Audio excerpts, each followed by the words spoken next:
Olá, bom dia.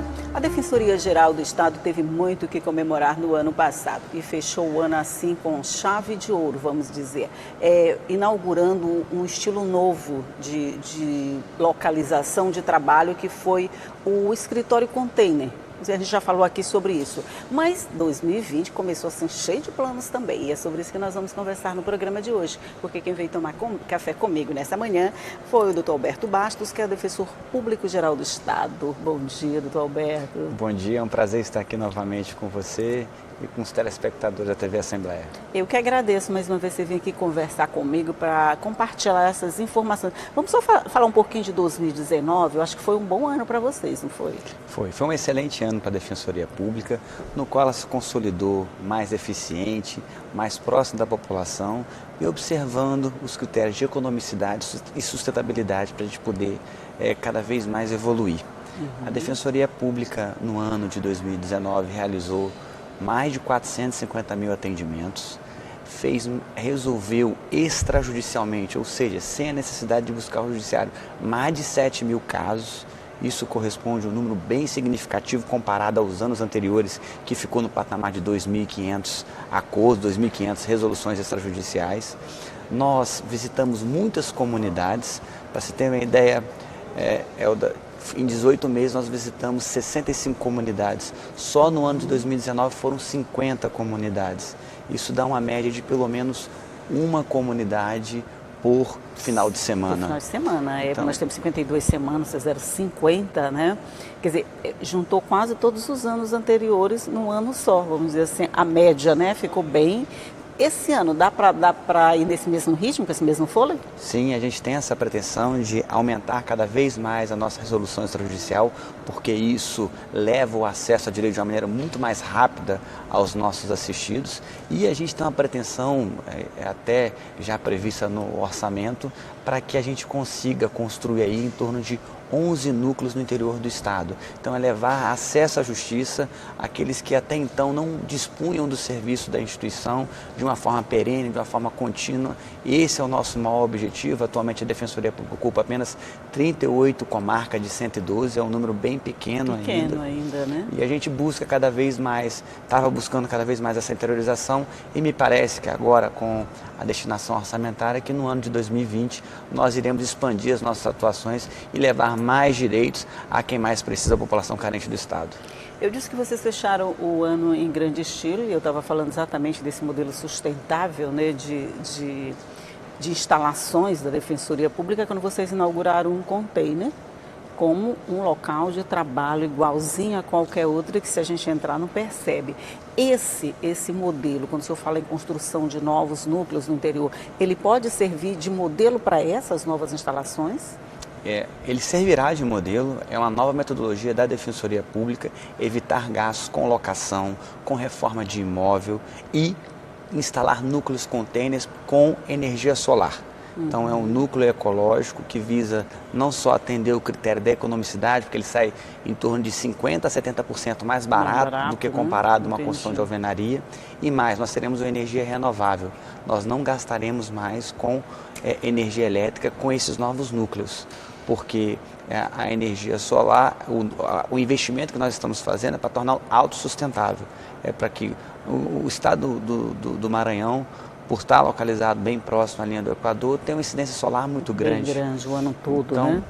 Toda a nossa projeção, para você ter ideia, o núcleo Taquibacanga, a gente está conseguindo sobrar energia, vender um pouco da energia que é produzida. Então, nesse último mês, nós fizemos um parâmetro e nós verificamos que nós vendemos em torno de 100 kWh, ou seja, sobrou 100 kWh, ainda com essas chuvas. Então, mesmo com chuva, né? Então, quando vem o período, por exemplo, a partir de junho, julho, que começa o sol de verdade, vai ter uma sobra significativa, a perspectiva, né? É essa.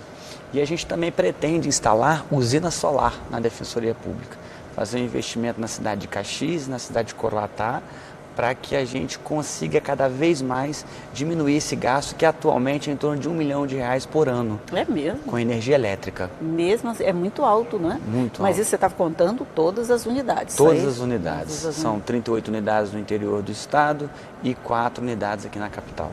Então, com a instalação de uma usina, Quer dizer, a partir da experiência que já se tem aqui, né, com esses créditos todos que vocês estão conseguindo, então a usina vai trazer um fôlego novo para esse orçamento. Gigantesco. O que a gente busca a partir da instalação da usina é em reduzir em torno de 60% o nosso gasto com energia elétrica.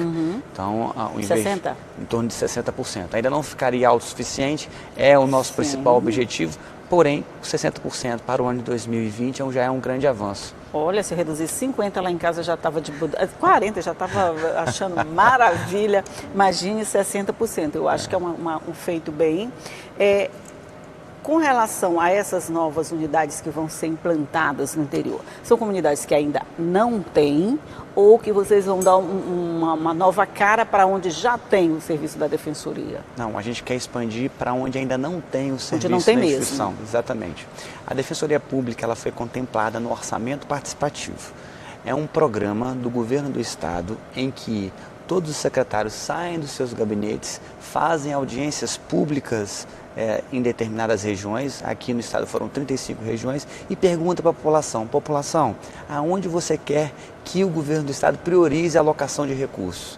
E a Defensoria Pública ela se sagrou vencedora na maioria delas. É mesmo? A população pleiteando o serviço da instituição. Gente, mas que maravilha! E com isso vocês foram contemplados com esse orçamento que vai permitir agora esse investimento, Exatamente. E nessa oportunidade eu quero até parabenizar o posicionamento do Poder Executivo em democratizar, em oportunizar aquelas pessoas que inicialmente não tinham voz para indicar aonde seria prioridade para eles. Então, ao mesmo tempo, vem uma responsabilidade muito maior para a Defensoria Pública. Para atender os anseios da população. Que a Defensoria é um instrumento de garantia de direitos, eu acho que é isso que a população vem esperando da instituição. Pois é, engraçado essa relação que o senhor fez aí. Na medida em que eles escolhem a Defensoria para ser contemplado nesse orçamento participativo, eles estão dizendo que eles precisam do serviço e que eles confiam. Com isso, a Defensoria não ganha só um orçamento de presente, ela ganha uma responsabilidade enorme em corresponder à expectativa dessa população. Com certeza. E é por isso que a gente tem investido cada vez mais na resolução extrajudicial, na proximidade com a população, promover cursos de educação em direitos, para demonstrar de que forma que aquela pessoa consegue acessar os seus direitos, quais direitos que ela tem e ter uma instituição que lutará por ela. É verdade. Que será responsável em buscar com que aqueles direitos inicialmente inalcançáveis sejam atendidos por meio da atuação da Defensoria Pública, seja pela resolução extrajudicial, seja pelo ingresso de ações judiciais, seja pela articulação com poderes públicos constituídos no município, para que se desenvolva políticas públicas voltadas para a garantia dos direitos humanos, para a garantia de condições mínimas de sobrevivência para essa população mais carente. É uma questão de garantias de direitos. Exato. É uma coisa que todo mundo tem, garantia, mas que nem todo mundo sabia onde procurar. Porque todo mundo sabe que tem, só que nem todo mundo tem acesso a contratar um advogado, aquela coisa que a gente sempre fala. Quando você diz que está trabalhando nessa expansão e que a população deu esse resultado, isso significa que esse trabalho que a Defensoria faz, ele já está sendo conhecido por, não digo por todo mundo, mas grande parte da população já sabe que tem a garantia desse direito junto à Defensoria? Aumentou muito, Elda. No início da gestão, a gente percebia que existia um maior desconhecimento dos serviços que a instituição oferece à população. Isso. Por essa razão que nós intensificamos os atendimentos comunitários, indo até as comunidades para demonstrar concretamente o que é e para que serve a instituição. Nós intensificamos cursos de educação em direitos. Nós, inclusive, formamos aqui a primeira turma de defensores populares. Foram 34 lideranças comunitárias depois me da explica aí, o que é defensor maranhense. Popular? Nós escolhemos 34 lideranças comunitárias da capital maranhense para capacitá-las em direito, para demonstrar quais são os direitos que ela tem, como ela pode buscar e ser o contato, o liame de comunicação entre população e Defensoria Pública. Esses defensores populares eles têm amplo acesso à gestão da Defensoria Pública. De forma que, se tem algum problema no bairro deles, de natureza coletiva, eles já sabem a quem buscar na instituição, a quem procurar para que possa resolver o seu problema, seja de natureza coletiva, seja de natureza individual. Tá, você vai já me explicar o que é essa pessoa e o que pode ser esse defensor popular, porque nós vamos fazer só um intervalinho aqui, você já sabe, nesse intervalinho a gente toma café aqui, toma água, come um pouquinho e volta para conversar, é só um minutinho.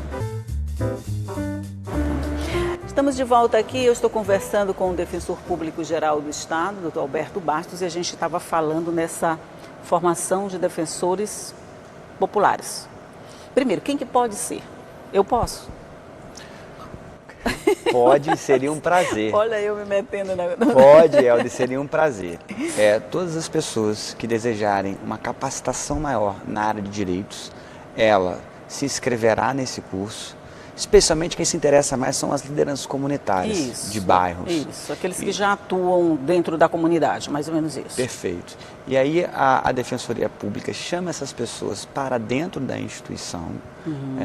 No último curso foram 34 líderes comunitários e por 3 meses consecutivos, defensores públicos ministram aulas de educação em direito. Ministram aulas de direito. 3 meses? Por 3 meses. É longo o curso, né? Um curso longo e com variados ramos do direito.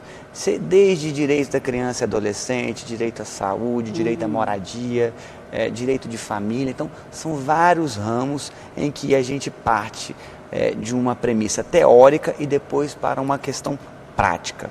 Ao final desse curso, esse defensor popular ele está capacitado não só em como buscar os seus direitos, como ele também terá um link de contato com os defensores públicos. De forma que, se tiver um problema no seio da comunidade, seja de natureza coletiva, como a questão de uma creche que não está funcionando adequadamente, um serviço educacional que não está à altura da necessidade da população, ou até mesmo a questão de pensão alimentícia, ele terá um link direto com a Defensoria Pública, o que propiciará um atendimento mais eficiente e rápido. Deixa eu entender, por exemplo, ele já está lá, já está trabalhando, já teve essas informações todas, ele já é um defensor popular. Ele identifica o problema, ele pode começar a resolver esse problema? Se ele tiver condições de mediar aquele conflito, ele foi capacitado para isso, ele pode. Ele foi capacitado para isso. Se ele perceber que se trata de uma demanda mais complexa, que ele não conseguiria mediar, ele pode convocar a Defensoria Pública e ali ele terá um caminho mais rápido do que as vias ordinárias para resolver o problema. Mas se ele puder, o problema já vai resolvido ali? Ali mesmo. Quer dizer, ele tem o respaldo legal para fazer uma conciliação, alguma coisa assim? Ele tem um preparo técnico para poder realizar essa mediação de conflitos. E ela é reconhecida depois como um problema resolvido? Ela é reconhecida como um problema resolvido, se houver a necessidade, porque ali pode se formar, ele já foi capacitado para isso, um título executivo extrajudicial. Isso. Assinando-se 2 testemunhas e mandando aquele termo para a Defensoria Pública assinar, resolveria o problema sem a necessidade de buscar ordinariamente o serviço da instituição. Isso é muito interessante, eu imagino que isso vai dar uma celeridade bem maior a todos os processos que chegariam, não é? Chegariam ainda na defensoria. Você já tem assim, uma expectativa do impacto que isso pode gerar, né, nesse processo todo de vocês? A gente ainda não tem elementos, um sistema informativo que detalhe tudo isso. Isso é uma das metas da minha gestão de 2020, é de profissionalizar a captação desses dados e a gente ter esse panorama geral da instituição. Esse é um dos principais desafios. Mas o que eu posso adiantar é que isso tem sido bastante eficiente, porque muitos defensores têm recebido esses termos e já têm promovido a homologação, o que resulta aí um grande avanço no acesso a direitos da população sem a necessidade de buscar o Poder Judiciário. Gostei dessa iniciativa. São 34, só aqui em São Luís, não é? Eu imagino que vocês vão expandir isso agora para o resto do estado. Está dentro do planejamento, nós já estamos formatando um curso na cidade de Imperatriz e também na cidade de Timon e iremos promover mais um aqui na capital do estado. Entendi. Mas já tem prazo? Já vocês... O de Imperatriz, nós iniciaremos o seletivo no mês de fevereiro. Já agora, né? Agora. O da cidade de Timon iniciou as tratativas já em janeiro agora, então a gente acredita que no mês de março inicia o seletivo, e aqui na capital a nossa previsão é de iniciar um novo curso no mês de abril, inclusive com a parceria da Vale. Ah, vai começar outro aqui. Vai começar outro aqui. Ótimo. Quais são os assuntos assim mais, vamos dizer, que mais se busca a ação da Defensoria? Sem dúvida nenhuma, na área de família e na área do consumidor. É onde a gente tem também intensificado os nossos mecanismos de resolução extrajudicial. Só para se ter uma ideia, no ano de 2019, só na área de família, nós conseguimos resolver extrajudicialmente em torno de 3.000 casos. Na área do consumidor, nós temos uma sistemática também voltada para conciliar. Nós temos pré-postos das principais demandadas, que são as concessionárias de serviço público, que é aí serviço público de energia elétrica e de água e esgoto.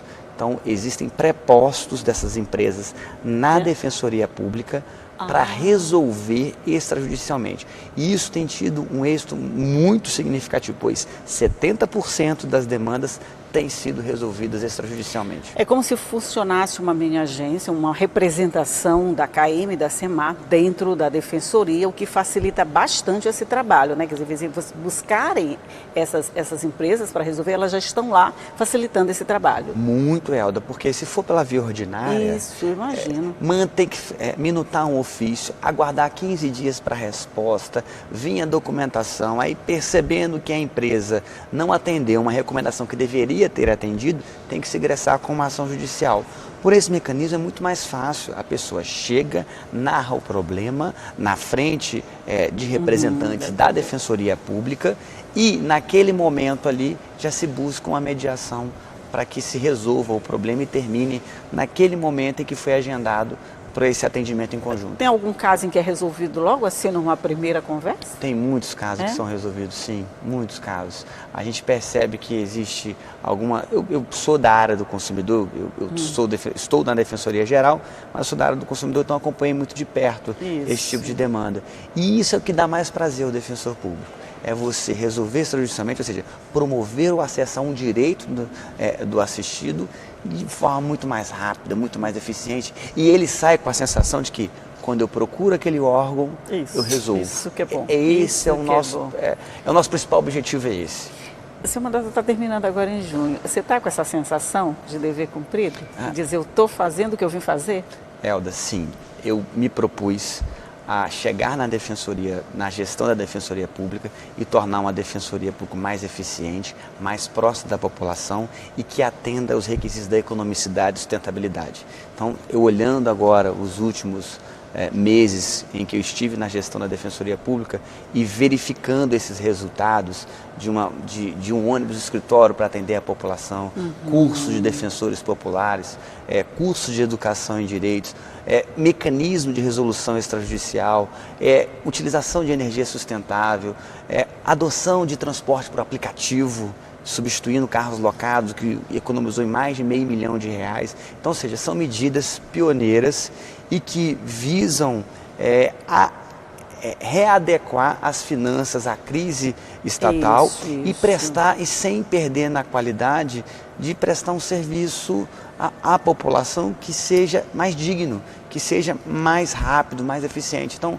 a gente sai sim com a sensação de dever cumprido, mas também com a obrigação de fazer mais. Sim, porque à medida que você faz muito, você tem a obrigação de fazer mais e melhor. Exatamente. Especialmente para interiorizar. Isso. A gente ainda tem muito.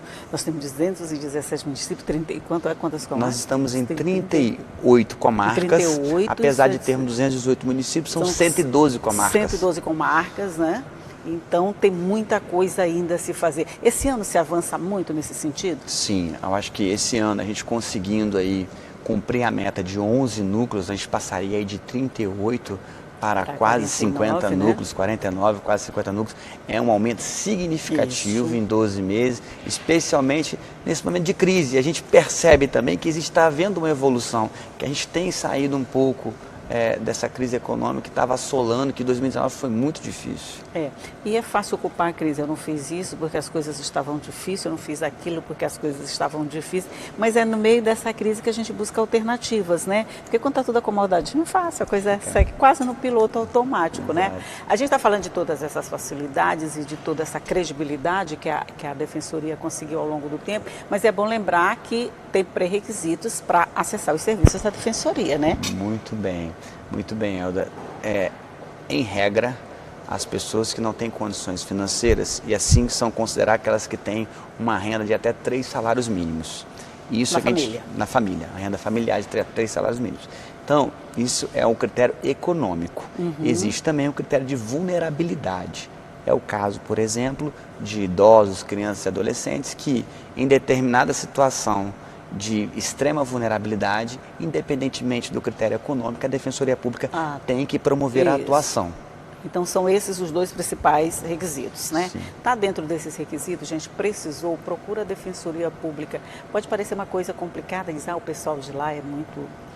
nada disso, está todo mundo lá esperando por você para resolver o seu problema. Com certeza vai ser resolvido. A julgar pelos avanços todos, porque antes, sinceramente, a Defensoria tinha um serviço assim que não despertava atenção e nem a credibilidade. Mas ela começou num processo assim bem... É muito bacana ver esse resultado assim. Como eu acompanhei um pouquinho esse trabalho, eu acho muito interessante ver esse resultado. Parabéns pelo serviço todo que vocês estão fazendo lá. Muito obrigado, Elza. A gente assume mais esse compromisso, né? Porque à medida, como você bem disse, à medida que a gente vai ofertando um serviço de qualidade, a cobrança se torna cada vez maior. Nós não podemos ficar acomodados e sempre ficar alerta em poder... Em buscar a expansão do serviço e uma expansão qualificada. Isso, com certeza. Manter o que já tem e conseguindo sempre mais. Doutor Alberto Bastos, mais uma vez, muito obrigado por estar aqui comigo, conversando, compartilhando todas essas novidades, esse entusiasmo todo de começo de ano para realizar, para fazer mais. E venha sempre aqui nos contar todas essas vitórias e conquistas conseguidas ao longo de 2020. Muito obrigado, é sempre um prazer estar aqui contigo, uma conversa sempre muito agradável, a gente se coloca sempre à disposição. Obrigada e bom dia. Bom dia para você também. Você já sabe, eu converso aqui muito, mas isso tudo fica guardado aí para você. Você pode acessar a hora que você quiser no nosso site. É só entrar lá, tá tudo bonitinho, bem bacaninha a nossa programação, o nosso conteúdo todo para você. Mas todo dia aqui, 8h30 da manhã, certo? Não esquece não. Tchau.